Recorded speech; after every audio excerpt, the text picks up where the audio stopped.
আবারও ঐতিহ্য ফিরে আসবে ইনশাআল্লাহ। আচ্ছা, এটাতে খরচ কিরকম হচ্ছে? প্রিয় দর্শক, দেশ এবং দেশের বাইরে থেকে যারা এই ভিডিওটা দেখছেন অবশ্যই শেয়ার করে দিবেন, আমাদের সঙ্গেই থাকবেন। আজকে আপনাদের দেখাবো এই উলিয়া বাজারের সাইডে যে বাইসেল নৌকা হচ্ছে সেটার মালিকের সঙ্গে কথা বলবো, এবং এটাতে খরচ কত হয়েছে, কত হাত নৌকা, কবে উদ্বোধন হবে, এটা আপনাদেরকে ওনার মাধ্যমে শোনাবো। তবে সঙ্গে থাকবেন। আসসালামু আলাইকুম। ওয়ালাইকুম আসসালাম। আপনার পরিচয়টা যদি একটু দিতেন। আমি অ্যাডভোকেট মনির আহমেদ পলাশ, সভাপতি ৫ নং নোয়ারপাড়া ইউনিয়ন বিএনপি।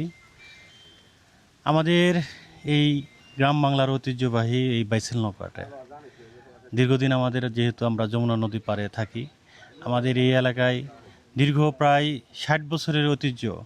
আমাদের এই এলাকাতে আমরা এই বাইসেল নৌকা গড়াই প্রতি বছরের নেই। এবারও আমাদের এই এলাকায় পার্শ্ববর্তী এলাকা সহ সকল মানুষের যে একটা প্রাণের দাবি ছিল একটা বাইসেল নৌকা তৈরি করার জন্য। যেহেতু আমি নোয়ারপাড়া ইউনিয়ন বিএনপির সভাপতি, আমি আমার উদ্যোগ নিয়ে এবং এই গ্রামবাসীর সবার সহযোগিতা নিয়ে এই নৌকাটা গড়াচ্ছি। এটা প্রায় ৯০ হাত এটা নৌকা হচ্ছে, এবং খুব অচিরেই আমরা এই নৌকাটা তৈরির কাজ সমাপ্ত শেষ করব ইনশাল্লাহ। হয়তো এই নৌকার মাধ্যমে এই এলাকার জনপ্রিয় একটা খেলা বাইসেল নৌকা, এটা আবারও ঐতিহ্য ফিরে আসবে ইনশাল্লাহ।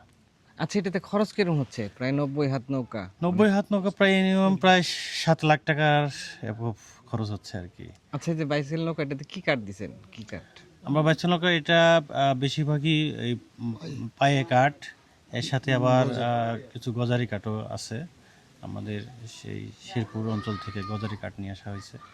মোটামুটি এই যাবৎকালের মধ্যে এবারে নৌকা সবাই বলছে যে খুবই সুন্দর হয়েছে, এবং নৌকার কাঠও অনেক সুন্দর হয়েছে, এবং এর সাথে অভিজ্ঞ যারা এই নৌকার যারা মিস্ত্রি, তাদের নিরলস প্রচেষ্টায় একটা খুব সুন্দর একটা নৌকা তারা আমাদেরকে উপহার দিচ্ছে অনেক পরিশ্রম করে, এবং এলাকাবাসীর সবার সহযোগিতায়।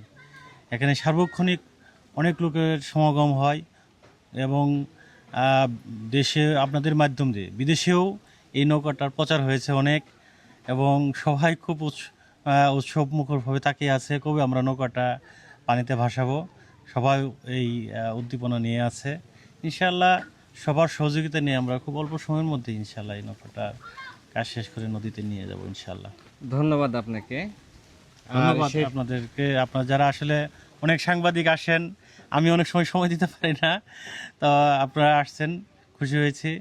আপনাদের মাধ্যম থেকে এটা যেন প্রচার হয় সেই সহযোগিতা করবেন ইনশাল্লাহ। ইনশাআল্লাহ আপনার জন্য এবং আপনাদের নৌকার জন্য শুভকামনা রইল। আর আমরা চাই যে আপনাদের, আমাদের এই বাড়ির কাছেই আমাদের এই মাদারগঞ্জ, আপনাদের এখানে ইসলামপুর পাশাপাশি আপনারা যেন অনেক সফলতা বয়ে নিয়ে আসতে পারেন, এগুলি আমার কথা শেষ করছি। আসসালামু আলাইকুম।